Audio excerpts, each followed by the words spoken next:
Padma Vibhushan award వచ్చిందని తెలిసిన క్షణం నిజంగా ఏం మాట్లాడాలో ఎలా రియాక్ట్ అవ్వాలో తెలియని పరిస్థితి. మన దేశంలో రెండవ అత్యున్నత పౌర పురస్కారం పద్మవిభూషణ్ లభించినందుకు నాకు నిజంగా చాలా సంతోషంగా ఉంది.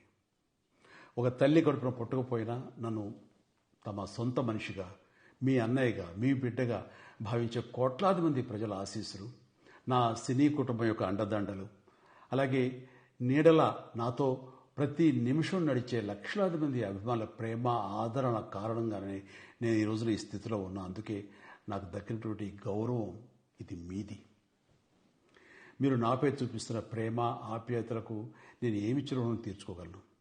నా 45 ఏళ్ల సినీ ప్రస్థానంలో వెండితెరపై వైవిధ్యమైన పాత్రల ద్వారా వినోదం పంచడానికి నా శక్తి మేరకు నేను ప్రయత్నిస్తూనే ఉన్నా. నిజ జీవితంలో కూడా నా చుట్టూ ఉన్న ఈ సమాజంలో అవసరమైనప్పుడు నాకు చేతనైన సాయం చేస్తూనే ఉన్నా. కానీ మీరు నాపై చూపిస్తున్న కొండంత అభిమానానికి నేను ప్రతిగా ఇస్తున్నది గోరంతే. ఈ నిజం నాకు ప్రతి క్షణం గుర్తుకొస్తూనే ఉంటుంది, నన్ను బాధ్యతగా ముందుకు నడిపిస్తుంటుంది.